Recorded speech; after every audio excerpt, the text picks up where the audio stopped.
Muy bien, bueno, pues en un robot lo primero y lo más elemental es calcular la posición del TCP.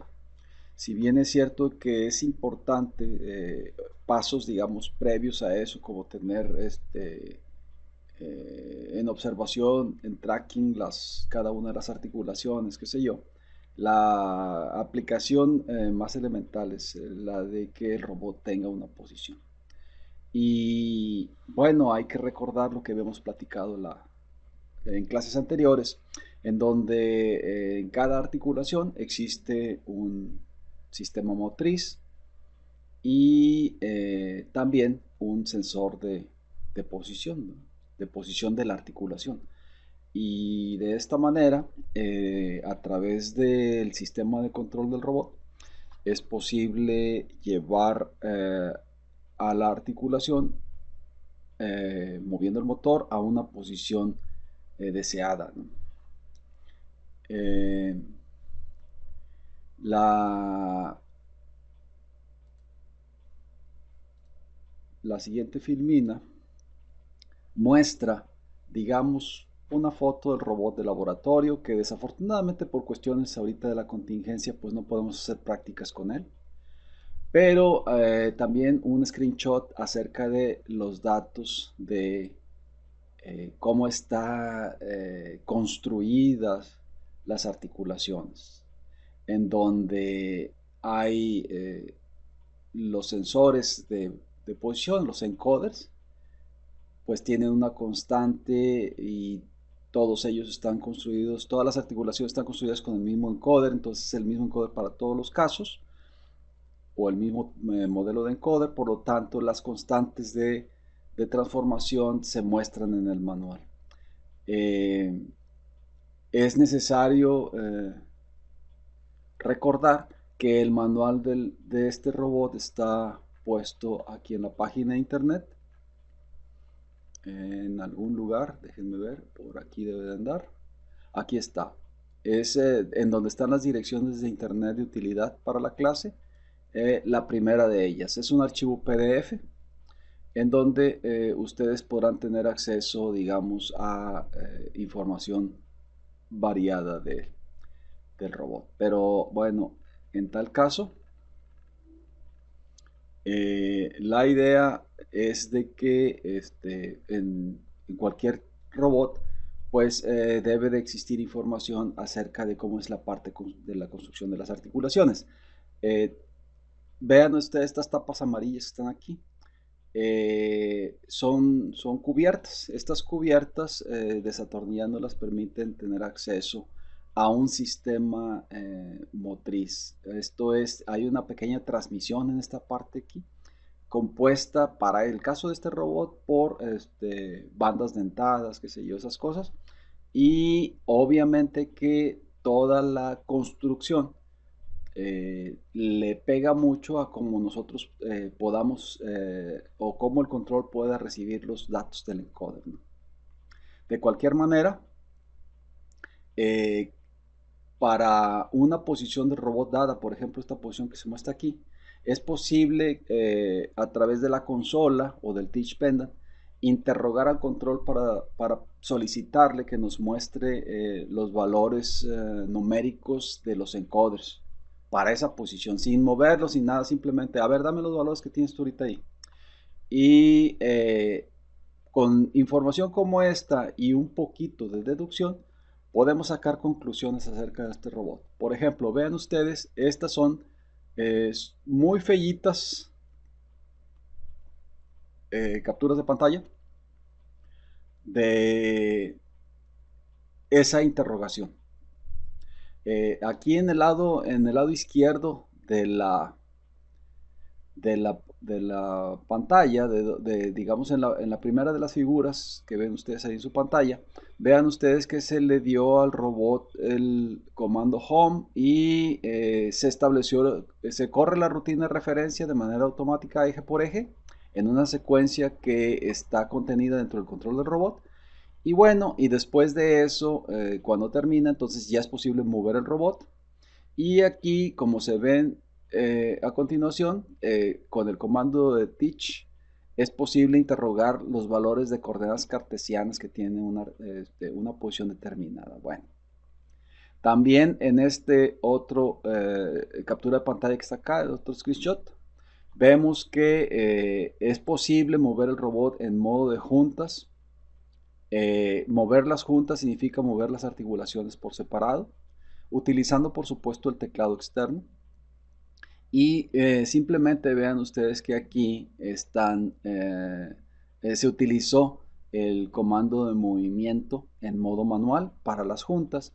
Y en esta parte aquí se define, digamos, una posición. Uno puede estar grabando la posición, por ejemplo. Para este caso, hay una posición que definió el usuario que se llama 1. Y dado que se movió el robot, entonces con el comando here lo que se hace es se graban los valores de la posición en esta variable llamada 1, lo mismo con esta variable llamada 2, lo mismo con esta variable llamada 3. Entonces esta secuencia de comandos está aquí, lo que hace es estar grabando posiciones. Una vez que esas posiciones están grabadas como variables de memoria, es posible mover el robot. Muy bien. Luego, del lado derecho, aquí en modo grande, está la interrogación de los valores de los encoders. Vean ustedes, la posición llamada 1 que está aquí es esta misma que se grabó anteriormente. La posición llamada 2 es esta misma que se grabó anteriormente. Y la posición llamada 3 es esta misma que se grabó anteriormente.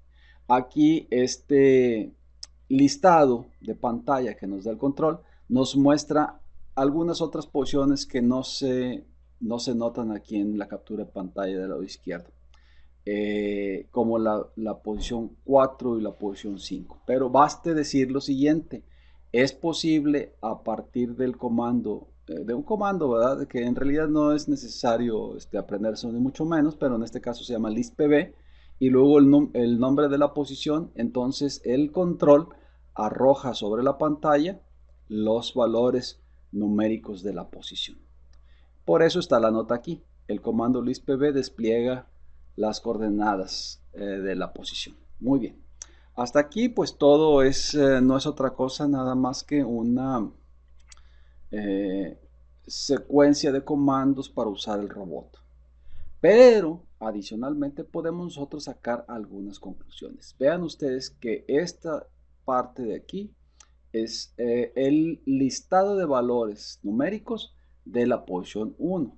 Esta parte de acá es el listado de valores numéricos de la posición 2. Entonces veamos la posición 1 primero. Estos son los valores. Ahora, ¿qué valores me está dando? Vean ustedes, aquí viene un 1, 2 puntos, 2, 2 puntos, 3, 2 puntos, 4, 2 puntos, 5, 2 puntos. Esta primera fila que está aquí son los valores numéricos de los encoders. Mientras que la de abajo dice X 2 puntos, Y 2 puntos, Z 2 puntos, P 2 puntos, R 2 puntos. Esta línea de aquí son los valores numéricos del TCP. Significa que en la primera fila tenemos por separado los valores numéricos de las articulaciones, mientras que en la segunda está el cálculo de la cinemática directa. Ahora, ahorita por lo pronto lo que nos interesa es la cuestión de los valores numéricos de las articulaciones. Vean ustedes que la articulación número 1, el encoder nos está arrojando un 4190. Vean ustedes que el encoder número 2 de la articulación número 2 nos está arrojando un menos 47.639.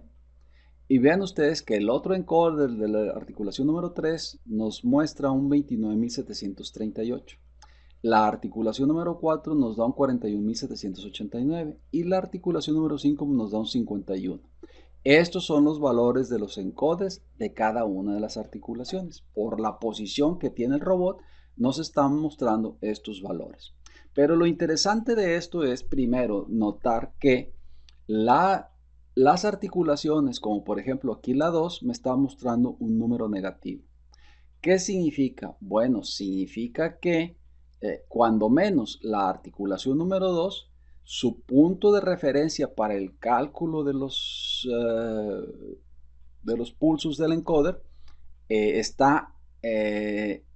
no está en uno de los extremos de la carrera, está en algún lugar en medio de la carrera, de tal manera que es posible que me dé valores positivos y negativos.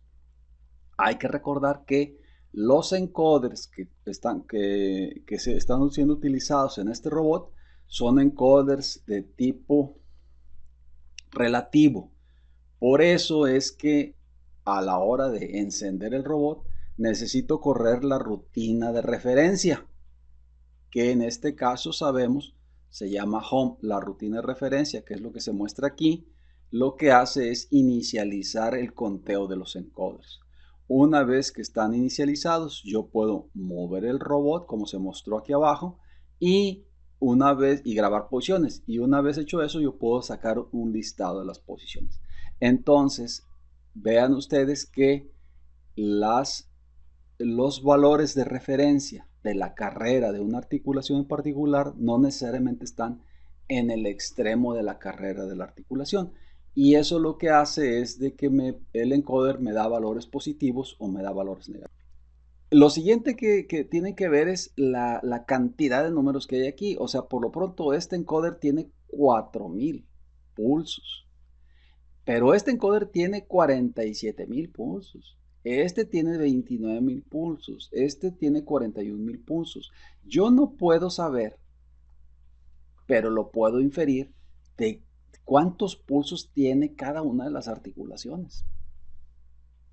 Es cierto que, por ejemplo, aquí tenemos un número pequeñito que es un 51. Pero lo primero que preguntaría yo es, bueno, y aquí, ¿de qué tamaño es el conteo de los encoders? Bueno, viendo la cantidad numérica de los encoders, yo lo primero que preguntaría es, aquí nosotros tenemos un contador de 1 byte o de cuántos bytes.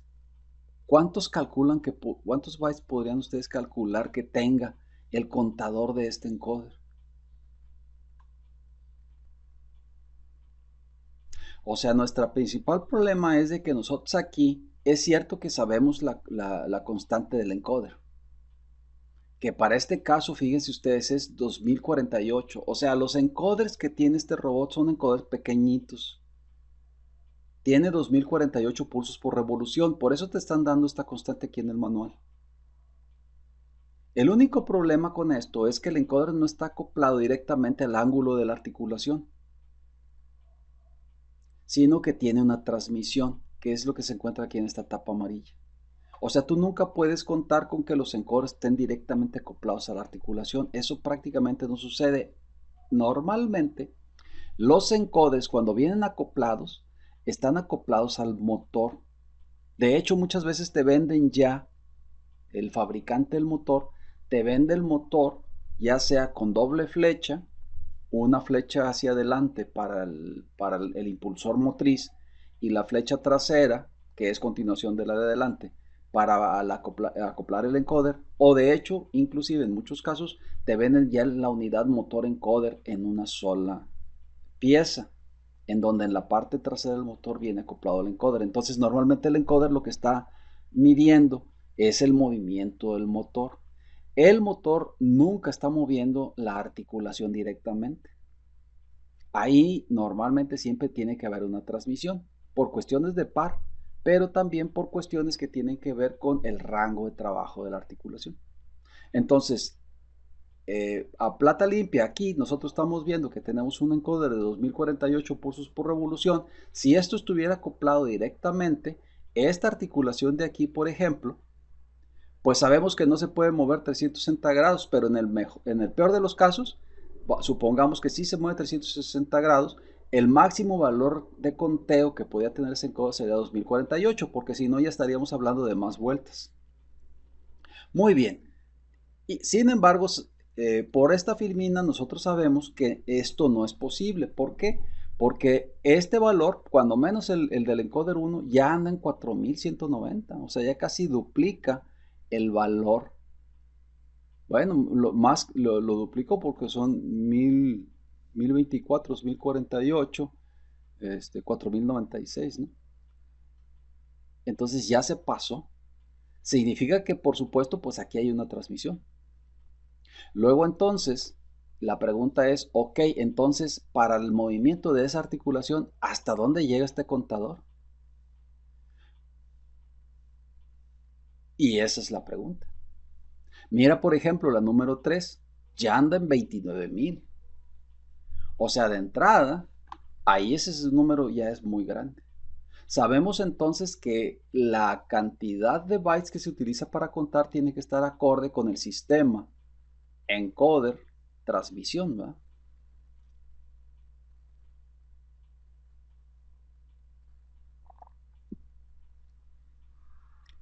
Bueno, uno puede sacar estas inferencias nada más viendo esto.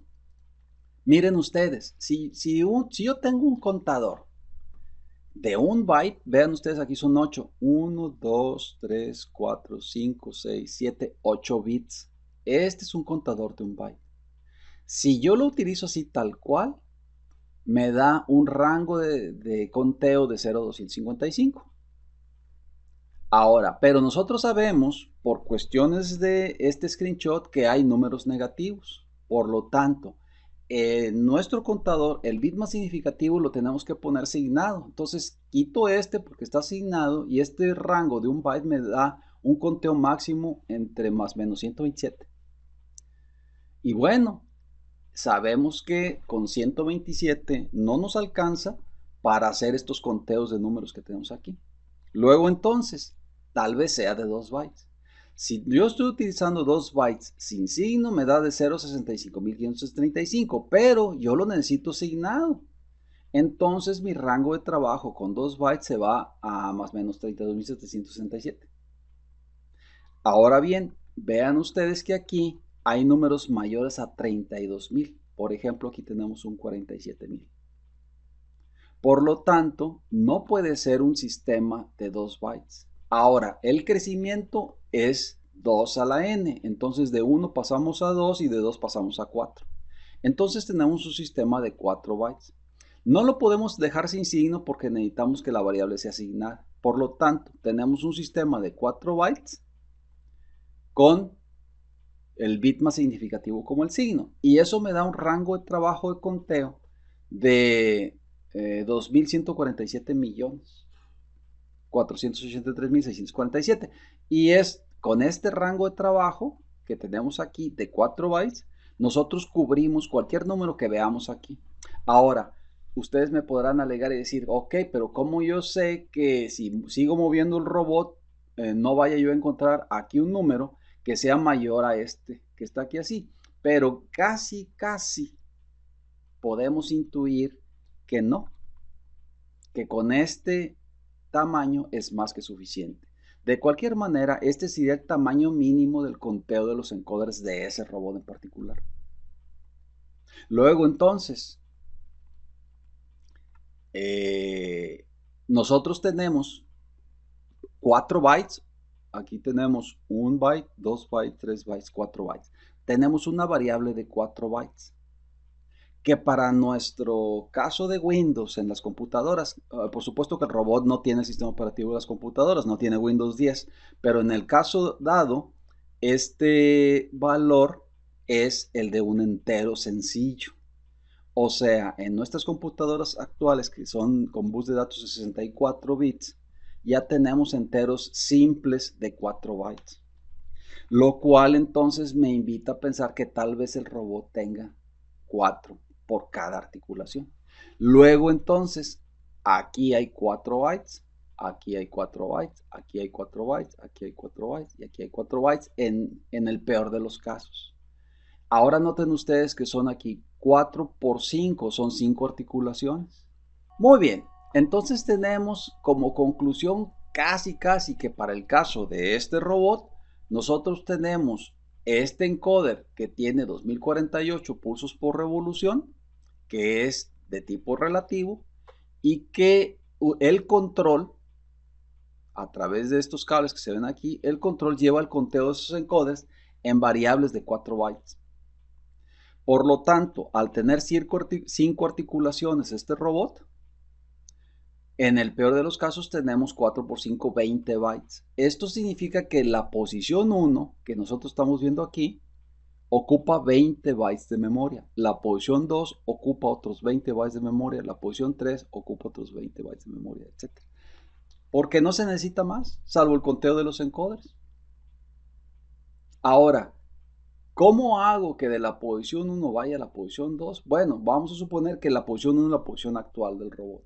Ahora yo le digo, vete a la posición 2. Lo único que tiene que hacer el robot, por decirlo de alguna manera simple, es mover cada uno de los motores. Por ejemplo, vean ustedes que de la posición 1 a la posición 2, el primer motor ya cumple con el valor del encoder deseado, el valor del angular de la articulación. Por lo tanto, el motor 1 no lo va a mover. Este de aquí tampoco, este de aquí sí. Entonces mueve este motor. ¿Para qué? Para alcanzar este valor. Que casi podemos decir que la posición 1 y la posición 2 es la misma, ¿no? Pero aquí el asunto simplemente es que se entienda que para cambiar de posición, lo único que tiene que hacer el control del robot es mover cada uno de los motores. No los mueve uno por uno, sino todos al mismo tiempo, pero cada uno de ellos los está supervisando de manera separada. De tal manera que si el encoder en su valor actual es diferente al valor del encoder a donde se desea llegar, hay que mover el robot hasta que el valor del encoder llegue a ese valor ideal. ¿Cómo hace esa comparación? Bueno, lee el valor del encoder directamente y lo compara contra la variable de memoria. Y entonces si le falta movimiento porque hay diferencia numérica, pues le aplica un poco de movimiento al motor. Eso lo hace de manera paralela con cada una de las articulaciones. Bueno, hay un pequeño problema con eso, que no tenemos la garantía de cómo se va a mover el robot.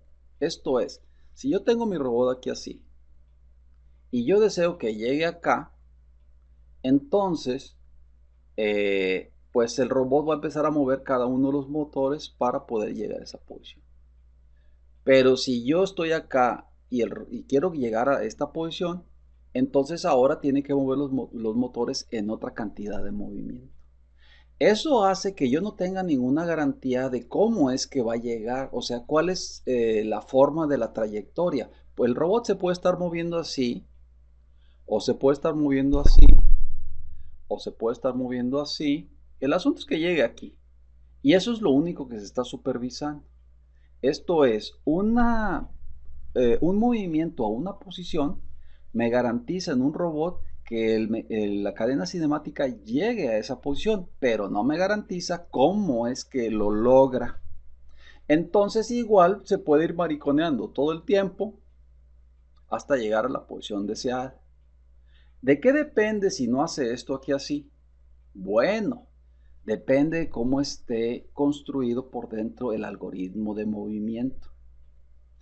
Obviamente que los movimientos de cualquier máquina están pensados con el criterio de la mínima energía, esto es con la mínima cantidad de movimiento.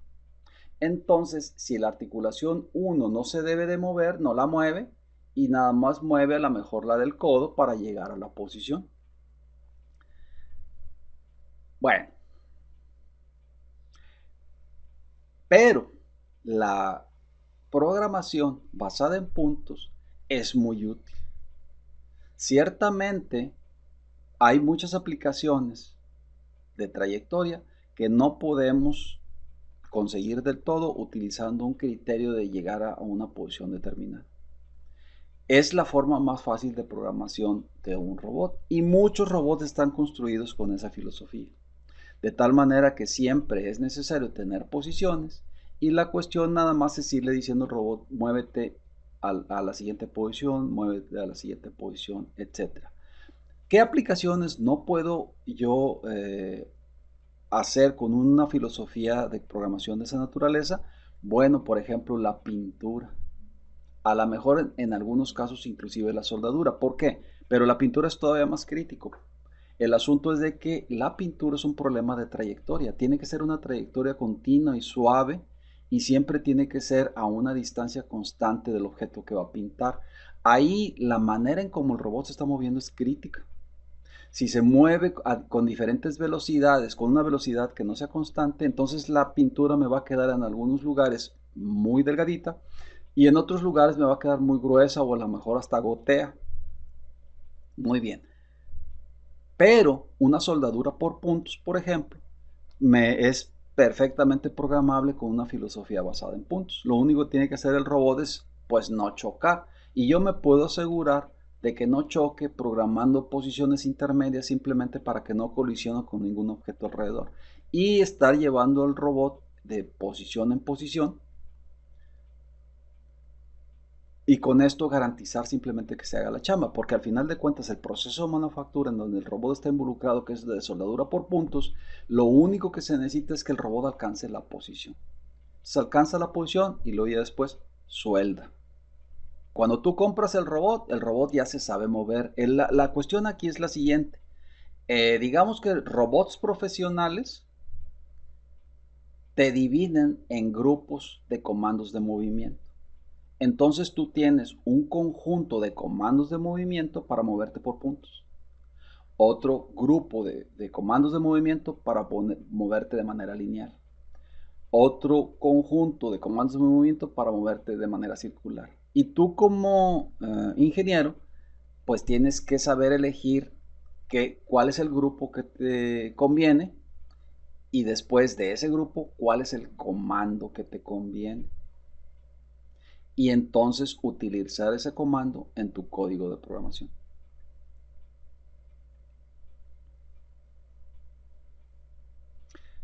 Eso por un lado. Por el otro lado, recuerden ustedes aquel trabajo que hicieron allá por quinto semestre, en donde ustedes con un Arduino y un motorcito de pasos o un servomotor de esos de los Arduinos, empezaron a hacer, digamos, una pequeña cadena cinemática simple.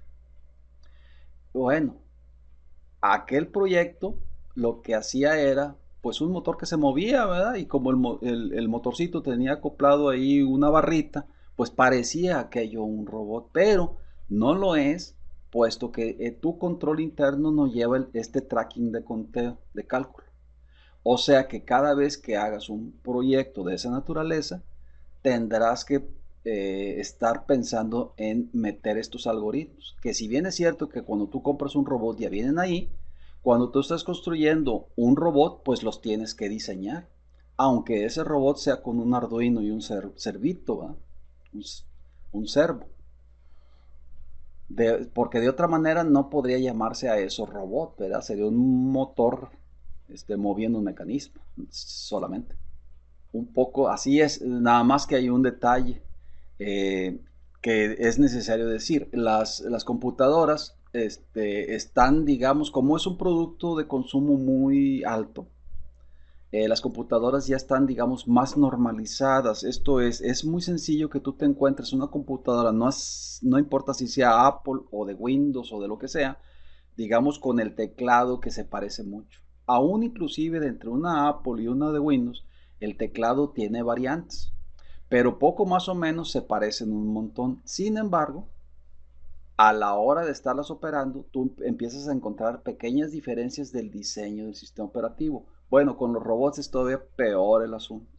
Como los robots no están normados, si tú de repente encuentras que estás en una compañía en donde se utilizan robots KUKA y aprendes a programar uno de ellos, eso no hace que tú sepas programar robots porque te cambias a otra compañía que utiliza en otro robot o en esa misma compañía compran otra marca y ahí te encargo, las diferencias son enormes. ¿Por qué? Porque eso todavía no está normado. ¿Y por qué no está normado? Bueno, porque es muy incipiente el uso de los robots y el dominio del mercado. Entonces ahí sí hay, digamos, diferencias. Si a eso le sumas tú que como estudiante de ingeniería de repente tú tienes que hacer tus propios robots, por decirlo de alguna manera, pues obviamente debes de tener también eso en la mente, que que en el caso de los fabricantes de los robots, pues ya hay ingenieros pensando. Y esto es cómo diseñas tú los algoritmos internos para que el robot se mueva en consecuencia, ¿no? De acuerdo a las aplicaciones que tú quieras usar con él. Muy bien. Entonces, bueno, nosotros ya sacamos algunas conclusiones simplemente viendo algunas gráficas del robot. Sería genial, pero claro, eso ya no sería para este curso. Si ustedes, una vez regresada a la normalidad, pues todavía les falta cuando menos un año para terminar sus estudios de ingeniería y en FIME. Sería genial si alguna vez, aunque ya hayan terminado esta materia, pudieran darse la vuelta ahí por el laboratorio y ponerse a inspeccionar con curiosidad. Tienen las puertas abiertas del departamento de mecatrónica para, para seguir aprendiendo, ¿verdad? O cuando menos constatar esto de lo que estamos hoy platicando. Muy bien, y con esto, digamos que cubrimos el requisito de conocimiento de cómo es una programación basada en puntos. La verdad es de que pues es una forma muy sencilla de operación y no es la que más se utiliza dadas las características que es de aplicación que tienen los robots. La siguiente en complejidad sería la interpolación lineal. Esta sí, digamos, tiene ya bastante uso en diferentes aplicaciones. La interpolación lineal, bueno, habíamos platicado un poco la clase pasada acerca de qué era la interpolación, pero esencialmente de lo que se trata es que nosotros tengamos una posición, digamos la posición actual del robot, y que llamémosle A, y una posición ya previamente grabada en el robot B, en donde nosotros queremos alcanzar esa posición. Esto sería una posición basada en puntos, pero ahora le estamos añadiendo un nuevo requisito. Queremos que se mueva de manera lineal entre A y B. O sea, no se vale que se vaya así el robot, aunque llegue a B a fuerza, a nosotros nos interesa que sea en línea recta. Y a eso se le conoce como interpolación lineal. Bueno, vean ustedes, por ejemplo, esta posición intermedia que se ve aquí. Observen ustedes esta articulación aquí en la muñeca. Vean el ángulo está en un sentido, mientras que en la posición destino está en otro sentido. Significa que esta articulación tiene una gran cantidad de movimiento. Esto es ineludible para poder llegar de A a B desde la posición actual. Claro que yo podría modificar la posición A y hacerla como está esta rayita azul que se ve aquí. O sea, ya de entrada, tener esta articulación con un valor angular diferente, sin cambiar el hecho de que el robot vaya a estar su TCP en A. Pero esto que está aquí así haría, digamos, una transición más suave de esta articulación. ¿Estarán de acuerdo conmigo? Porque no es necesario mover gran cantidad la articulación aquí de la muñeca. Bien. La problemática de hacer esto implica por lo pronto que esto es una línea recta. La línea recta, digamos que no es una cuestión pues desconocida para ustedes o difícil. El único detalle con esto es que el robot siempre se está moviendo en el tridimensional. Esto es, tengo mi sistema de ejes cartesianos aquí y por lo tanto la ecuación de movimiento, bueno, primero el algoritmo de movimiento aquí es un algoritmo de línea recta. Por lo tanto, ese algoritmo tiene contenido la ecuación matemática de la línea recta. Y esta ecuación tendrá que ser en el tridimensional. Y esa es la gran dificultad de esto. Porque lo primero que tenemos que hacer es entender que en el caso déjame poner la presentación de PowerPoint, en el caso aquí del robot, nosotros tenemos un problema que es tridimensional. Queremos hacer aquí una línea recta y escasamente el modelo matemático parece que no nos sirve, el modelo matemático de siempre, ¿verdad? Nosotros tenemos, como bien lo dijo alguien ahí, y es igual a mx más b. ¿Y eso qué significa? ¿Qué es m y qué es b? Pues m es la inclinación de la recta. Fíjate cómo está aquí. Y B es el cruce sobre las Y. Ahí donde cruce, eso vale B. ¿Verdad? Esto no nos ayuda mucho para nuestro problema de robótica, pero lamentablemente necesitamos nosotros encontrar un modelo matemático que no es este, no es y igual a mx más b, para poder atender la situación de este problema que nosotros tenemos aquí con el robot. Claro, pues o compro el robot con el algoritmo de este ya instalado, o sea, con dinero le pago a un ingeniero gringo o japonés que me lo haga, o dos, yo con mi Arduino, pues hago mi propio modelo. Al final, aunque yo compre el robot, debo de entender esta problemática. Ya está solucionada dentro del control, ciertamente, pero debo de poderla entender en dónde está la dificultad. Luego entonces, aquí necesitamos enfrentar el problema y la manera más sencilla de hacerlo en esta clase, pues es a través de la recta bidimensional en el plano XY.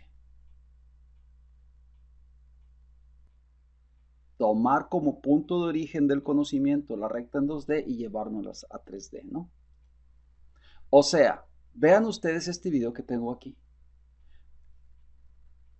Picudamente, aquí este es, digamos, un video de una página de internet que se llama GeoGebra. GeoGebra, digamos, es una calculadora matemática gráfica. Y es online, entonces ustedes la pueden conectar sin necesidad de instalar software ni nada. Esta es la plataforma y uno puede estar construyendo cosas. Por ejemplo, yo aquí acabo de construir un slider. Este slider le llamo M. Y este otro slider también, este otro slider le llamo B. Luego le pongo límites, para este caso simplemente porque así lo decidí. M, el slider M, fluctúa entre -5 y +5. Y B, porque me dio la gana, también lo puse entre -5 y +5. Luego, con estos dos valores de slider que yo puedo mover con el mouse, yo construyo este modelo matemático. F de x es igual a mx más b, porque estoy graficando esto en el plano cartesiano, en donde la abscisa es el eje x y la ordenada es el eje y. Entonces, mx más b es una función, pero el valor de m lo toma del slider, ¿verdad? Ahorita el slider está en punto 4, por lo tanto aquí tenemos punto 4x. Y b está en 3.1, por eso aquí tenemos 3.1. De tal manera que esto que está aquí así es el modelo matemático, que en este caso es la recta. Está en verde, como podrán ver, por eso la línea aquí se muestra en verde. Lo simpático de esto es de que yo con el mouse puedo estar moviendo los valores de los sliders. Voy a correr el video. Y vean ustedes que si yo muevo uno de los sliders, por ejemplo, muevo el slider M,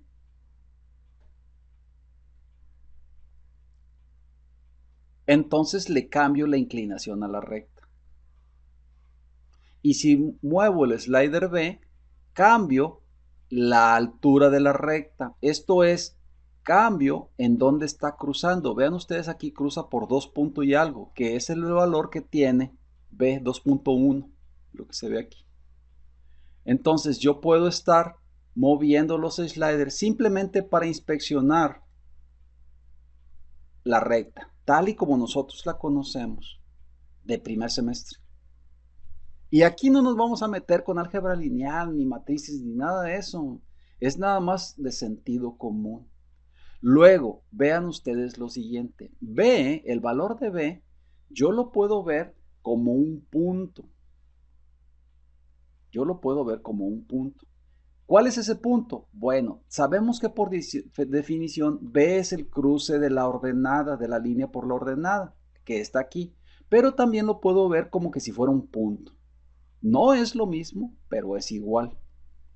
En esencia, cuando yo veo el modelo matemático y igual a mx más b, ese más b es por donde cruzan la ordenada, es la cantidad o la magnitud del cruce por la ordenada. Sin embargo, también lo puedo ver como un punto.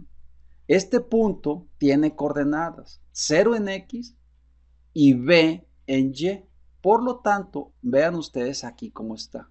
El punto B mayúscula es este punto rojito que está aquí. Y tiene coordenadas 0 en X y B minúscula en Y, que es la magnitud del dial este que está aquí así. Entonces, yo el valor del cruce por la ordenada lo puedo ver como una magnitud o mejor lo puedo ver como un punto, si a mí me da la gana hacer eso. El caso es de que también lo puedo hacer con M. Con M yo puedo tratar de buscarle un significado alternativo. Vean ustedes, ahí está la manipulación de B y ahí está ahora el punto B, que es que es el punto de cómo ahora yo quiero ver B. Vean ustedes, sigue siendo lo mismo, nada ha cambiado, sino nada más la forma en cómo yo quiero ver esta ecuación. Luego, M, que es la inclinación, ahora si me da la gana lo puedo ver como un vector. Este es un vector de inclinación. Este vector lo tengo definido aquí. Tiene componentes 1 en X y la magnitud M del dial en Y. Y vean ustedes el efecto. Si yo cambio el valor de el dial, cambia la inclinación de la línea, pero también cambia la inclinación de ese vector. Este vector siempre mantiene la inclinación. Esto es, la pendiente de la recta yo la puedo ver como la inclinación de la recta o también la puedo ver como ese vector de magnitud 1, m. Son dos formas de ver la misma ecuación. Bien, póngase que se tiene bien. Déjame, me fui me adelanté sin darme cuenta. Íbamos por aquí así, ahí así.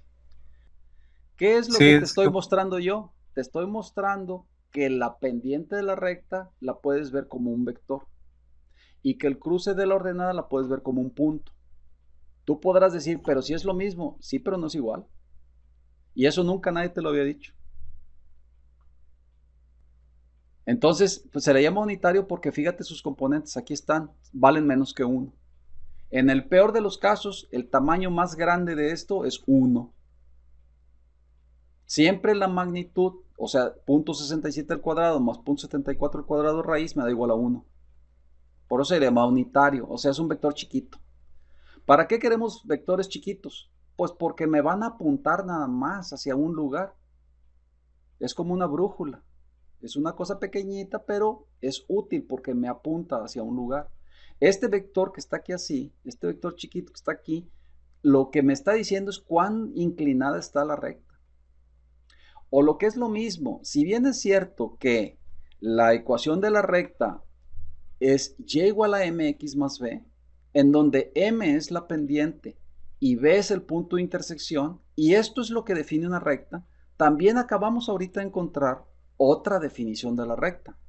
La definición de la recta es un vector y un punto, en donde m es un punto y m es un vector y b es un punto. Entonces yo puedo definir una recta por dos escalares, m y b, o puedo definir la recta con dos vectores o dos productos vectoriales, que es un vector aquí y un punto. La ventaja de hacerlo así es que en ambos casos tenemos la definición de la recta, pero ahora que ya tenemos definido ese punto de vista, nos damos cuenta que todo esto no es otra cosa que es un manejo del tridimensional, porque estas definiciones siempre han estado en el plano XY, pero el plano XY está dentro del tridimensional. Ahora, ¿qué tengo que hacer? Pues el punto, en vez de que tenga nada más coordenadas XY, pues hago que tenga coordenadas XYZ. Y el vector, en vez de que tenga componentes I y J, pues hago que el vector tenga componentes I, J y K. Si yo hago eso, entonces ya acabé porque ya tengo la recta en 3 dimensiones.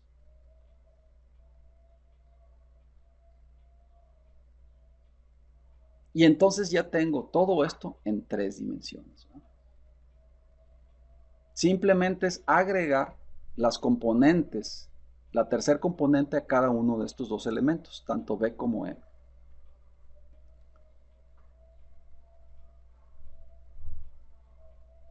Claro, cuando estas dos valen 0, estamos hablando de este caso.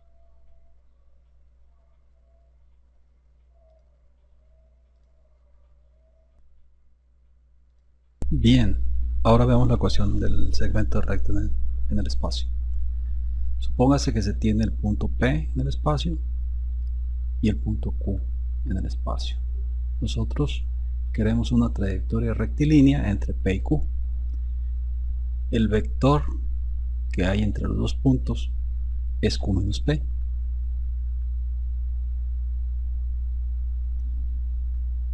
Y la ecuación de la recta tridimensional vendría siendo esta que se muestra aquí, que es Q menos P, el vector, multiplicado por la variable independiente, más P, que es el punto de inicio por donde cruza por ordenada. Y esto me dará la ecuación de la recta en 3D.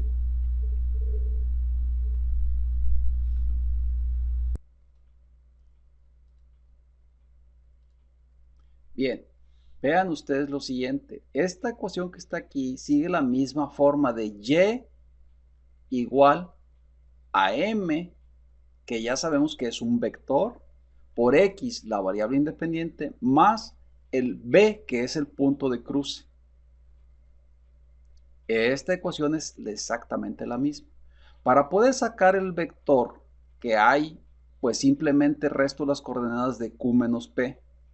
Esto me da el vector, que es este anaranjado aquí. Entonces es el vector por la variable independiente más el punto de cruce.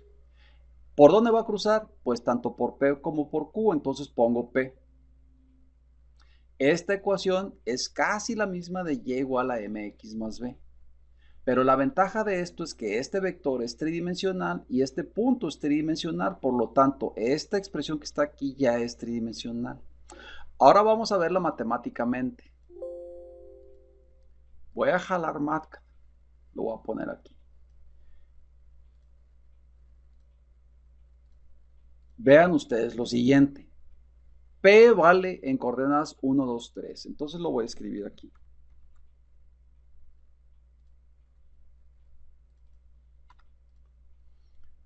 Uno, 2, 3. Ahí está. Y Q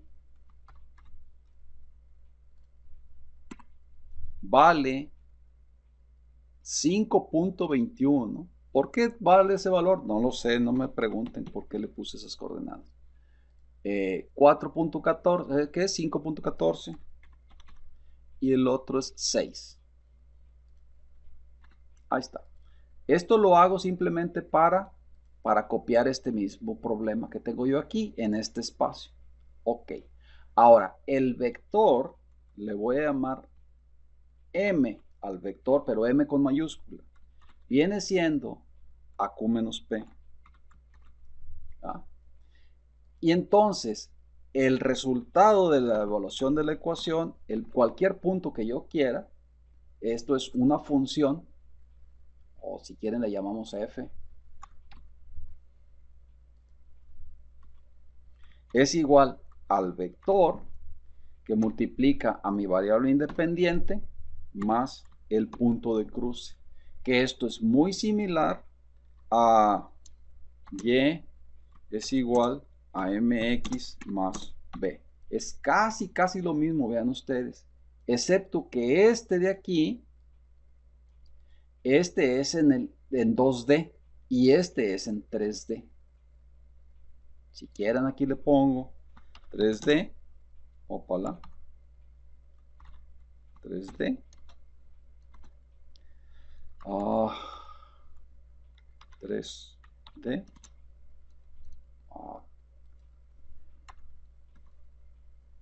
y este de aquí le pongo 2D. ¿Ya? Muy bien, vean ustedes, es prácticamente lo mismo.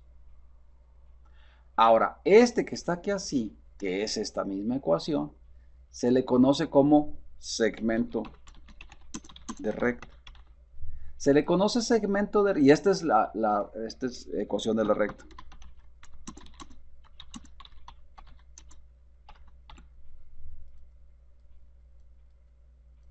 A este, ¿por qué se le conoce segmento de recta? Bueno, porque vean ustedes la variable independiente.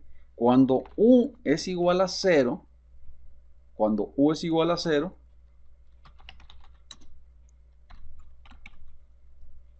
vamos a evaluarla. Entonces, f de U es f de 0. Y me da que el resultado es P.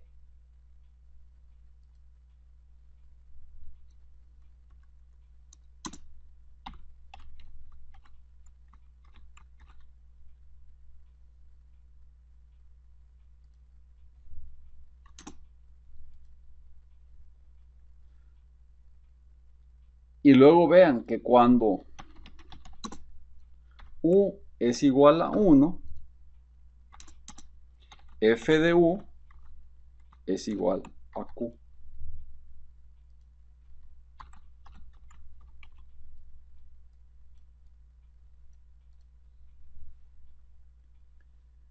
Esto significa lo siguiente.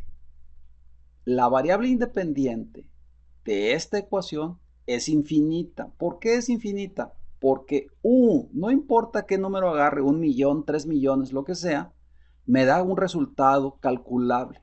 Es nada más de multiplicar Q menos P, multiplicarlo por 1.000.000 más P, y eso me da un valor. Significa que matemáticamente es calculable. Lo cual significa que la recta también es infinita. O sea, realmente la recta es a ver si aquí... Pues nada, y esto ahí me da... está.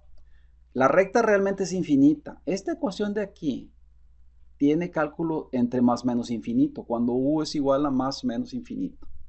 Pero tiene una característica muy interesante. Cuando está entre 0 y 1, estamos hablando de la recta en este pedacito, en este segmento. Por lo tanto, esta ecuación es muy interesante, especialmente en el caso de los robots. Porque si yo me quiero mover, vamos a suponer que P es mi posición actual y Q es la posición a donde yo quiero mover el robot, lo que tengo que hacer es simplemente esta ecuación, programarla dentro del control, y la variable independiente U va a arrancar de 0 hasta 1, y con eso yo garantizo que se movió el robot desde P hasta Q en línea recta. Recuerda que nuestra ecuación,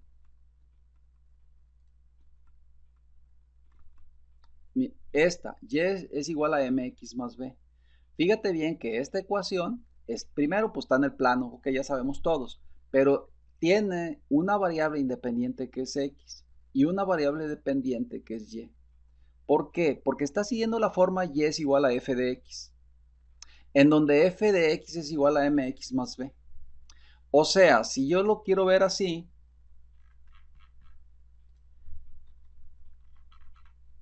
aquí te lo voy a poner.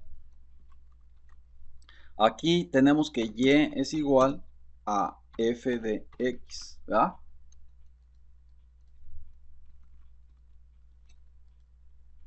Entonces, nosotros tenemos que x es la variable independiente de este sistema, ¿está bien?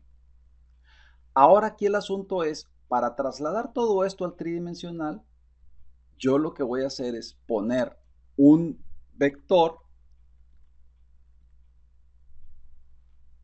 Bien. Oh, espérame. Aquí. Un vector. Ahora necesito una variable independiente. Yo me la voy a inventar, me la voy a sacar de la manga. En este caso le llamo U, en donde evaluando U es como una variable paramétrica, en donde evaluando U yo estoy evaluando toda la función. Y de esta manera yo puedo transitar con este modelo paramétrico o con este modelo matemático, transitar desde esta posición hasta esta otra posición siguiendo esta ecuación. En el capítulo 3 de tu libro de matemáticas, podás encontrar cómo es que puedes tú desarrollar la habilidad para crear variables matemáticas. A esto se le conoce como ecuaciones paramétricas. ¿Por qué? Pues porque no dependen, son variables que están imbuidas dentro del sistema sin que lo hayas notado. Hay técnicas para concluirlas. Recuerda tú que las ecuaciones que nosotros manejamos en matemáticas se pueden clasificar en tres formas: las implícitas, las explícitas y las paramétricas. Y lo que tenemos aquí, esto es una ecuación explícita. ¿Por qué es explícita? Porque tiene, por decirlo así, separada la variable independiente de la variable dependiente. Esto es, explícitamente sabemos cómo calcular con esta ecuación a la variable dependiente. ¿Cuáles son las ecuaciones implícitas? Bueno, las que no siguen esta forma, porque la ecuación tiene la variable dependiente y la independiente revueltas unas con otras. Como por ejemplo la ecuación x por y es igual a 1. Esta ecuación es una ecuación matemática, pero tiene mezclada la variable independiente de la dependiente. A esto se le conoce como una ecuación implícita. Están revueltas. Esta es una ecuación explícita. Y por último, las ecuaciones paramétricas. Ahora, tú puedes convertir cualquier ecuación explícita o implícita, la puedes convertir en paramétrica. Y ese es el capítulo de los primeros capítulos de tu libro de mate. Dale una vuelta en donde tú puedes, digamos que ahí te aconsejan cuáles son las técnicas para desarrollar la habilidad de inventarte nuevas variables, para transportar una ecuación a una análoga, pero ahora utilizando otra variable, que es prácticamente lo que hicimos aquí. Ese capítulo del libro de matemáticas te va a llevar a que de repente tengas una ecuación sencilla y por andar creando nuevas variables la vuelvas bien complicada. Bueno, porque te falta habilidad, porque en realidad lo ideal es que tú tengas una ecuación complicada y inventando nuevas variables la simplifiques. Digamos que ese es el espíritu del libro, ¿verdad? Revísate ecuaciones paramétricas en tu libro de matemáticas. Al final de cuentas, aquí lo importante es que se entienda esto, el concepto de variable independiente. Nosotros tenemos aquí una variable independiente que sigue la misma forma de y igual a mx más b. Si bien es cierto que nosotros tenemos esta matemática que está aquí muy sencillita, vamos a verlo desde el punto de vista del tridimensional. Para esto lo que voy a hacer es voy a arrancar el programa de Rhino. Y para poderlo explorar tridimensionalmente, esto tan sencillito que estamos poniendo aquí, ¿verdad?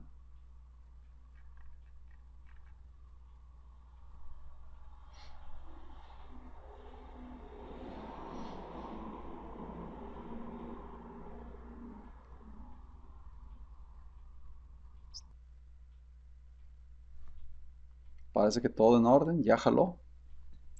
Bien, ahora, lo primero es, voy a poner los puntos P y Q, que es 1, 2, 3, P. Entonces le pico aquí, poner punto. Aquí me pregunta, vean ustedes en la esquina superior izquierda, 1, 2, 3. Ahí está P. Este es el punto P. Vean ustedes acá en el tridimensional, ahí está P. Ahora pongamos el punto Q. Vuelvo a presionar el punto y los valores los copio. Estos los voy a poner en mi otro monitor para hacerlo rápido. Es 5.21, 5.14,6. Ahí está.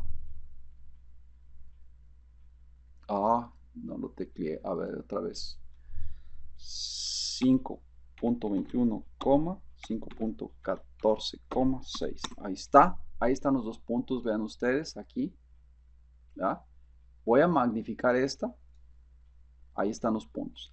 Para que se vea, digamos, un poquillo mejor, voy a cambiarme de layer y a trazar una línea recta, simplemente para que se vea. Ahí está. Ese es, digamos, lo deseado, la trayectoria deseada, ¿no?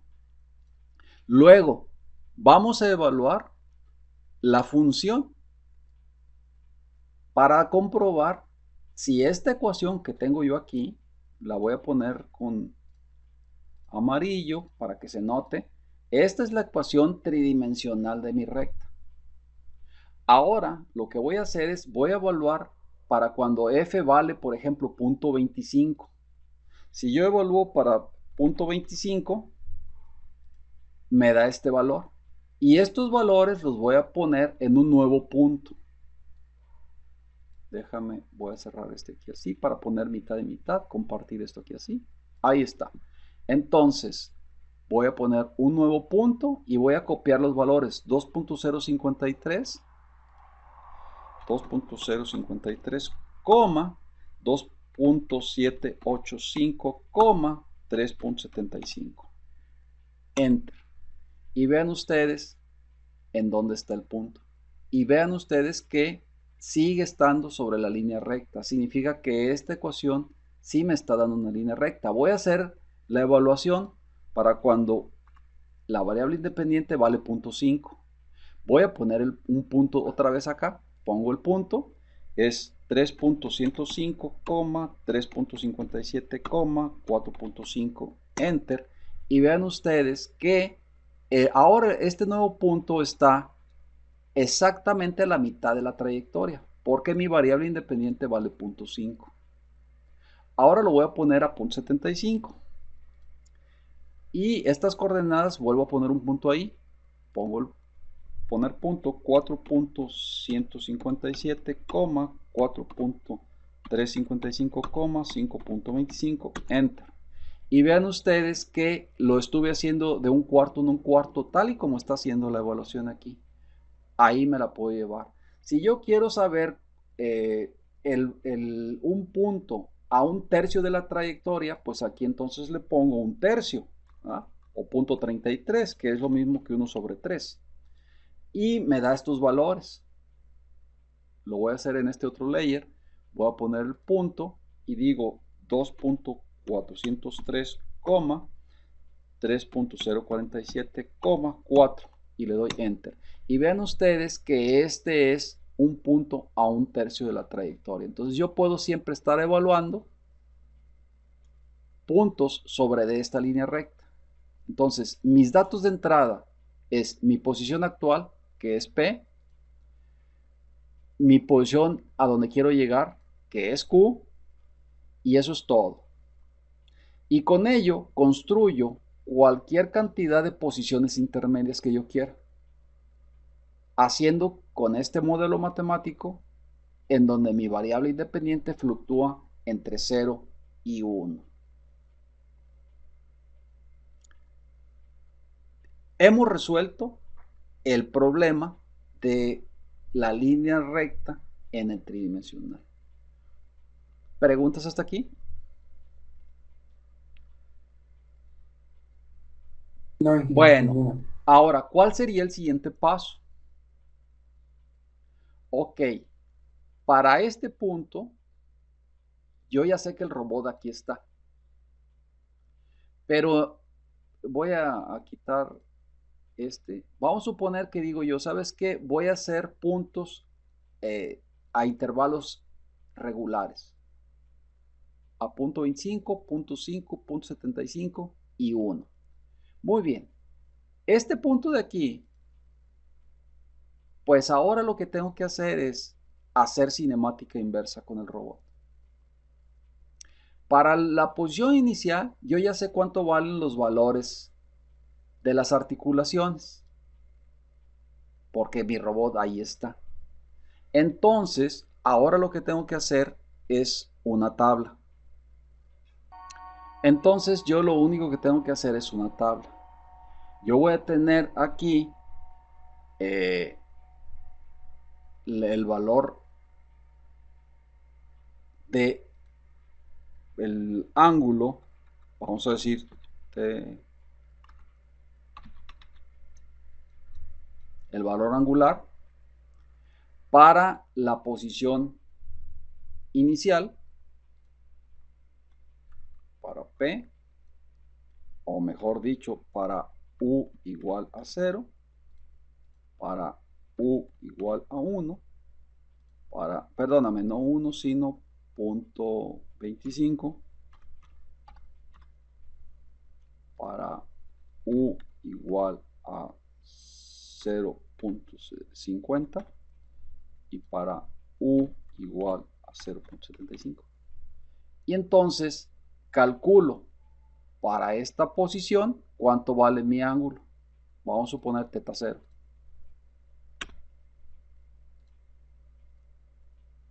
Y luego hago lo mismo para θ 1. Y va lo mismo para θ 2. Y vamos a suponer que, si estamos resolviendo el escara, aquí nada más la longitud esta del vertical, ¿verdad? Y con esto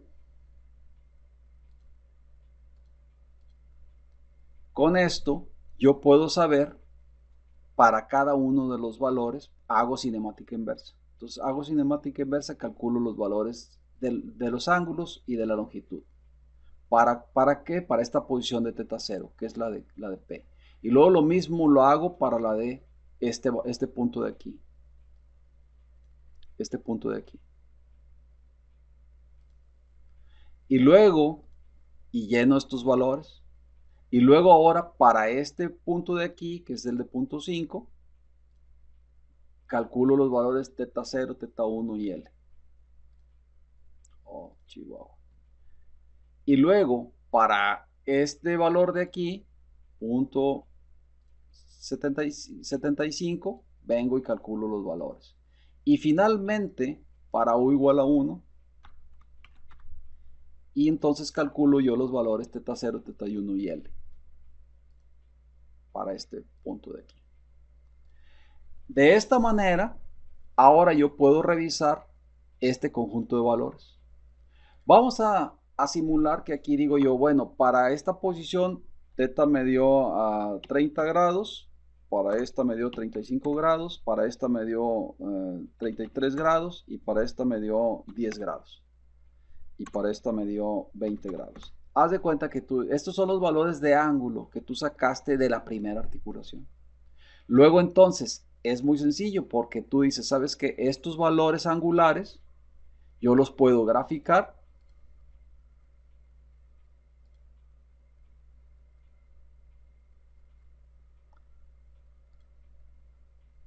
Y aquí puedo decir, ¿sabes qué? Yo puedo ver el comportamiento de esta articulación. Aquí se ve feo porque me lo está poniendo en términos porcentuales, ¿no? Aquí a lo mejor la onda es poner esto en otra figura.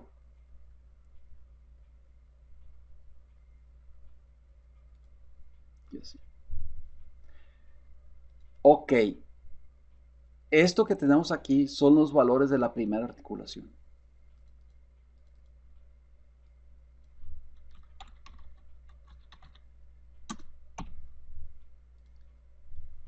A lo largo de toda la trayectoria. De esta manera puedo yo saber qué criterio tendría yo que utilizar para mover esta articulación. ¿Qué hay que hacer? Bueno, tengo estos valores, yo encuentro el modelo matemático. Esto es, hago un ajuste a curva. Si yo hago un ajuste a curva con estos valores, pues entonces habré encontrado el algoritmo para mover esta primera articulación. También es cierto que entre más valores tenga yo aquí, entre más larga sea esta lista, es mucho mejor. Entonces yo tendría que decir, ¿sabes qué? Los valores de U que van de 0, 0.1, 0.2, etcétera. Estos valores, así como están, puedes hacerlos hasta 1 y darle, digamos, un rango más amplio, pero claro, para cada uno de estos voy a tener que estar haciendo un análisis de cinemática inversa. Entonces tampoco me conviene hacer muchas posiciones aquí intermedias, pero entre más posiciones intermedias tenga, entonces esta tabla me sale, digamos, más fina y por supuesto el ajuste a curva es mucho mejor. Una vez que encuentre el ajuste a curva, esa ecuación resultado es el algoritmo que yo tengo que introducir en el primer motor para garantizar que esto tenga un movimiento lineal, pero también tengo que hacer lo mismo ahora para teta 2 y para todas las articulaciones que yo tenga para acá en mi robot. Aquí todo esto me está sirviendo para encontrar la ecuación de movimiento. Una vez que yo tenga la ecuación de movimiento, ahora esa ecuación la convierto en un algoritmo de movimiento, o sea, la programo. Y una vez que la programo, lo convierto en una función que lo meto dentro del control. Eso es, digamos, el procedimiento que ustedes habrían tenido que hacer en aquel proyecto de quinto semestre en donde fabricaron un pequeño robot en introducción a la mecatrónica. Y poder garantizar que tu robot se mueva en el tridimensional en línea recta.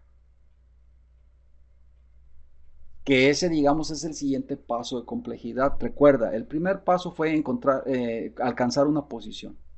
¿Cómo hago yo para alcanzar una posición? No importa si se mueve feo el robot o no, pero que alcance una posición. Ese es el primer paso, el primer grado de complejidad. El siguiente grado de complejidad que estamos viendo es, ok, ahora quiero que se mueva pero en línea recta. Luego entonces, ¿qué tengo que hacer? ¿Cómo debo de mover mis motores para conseguir que el robot se mueva en línea recta?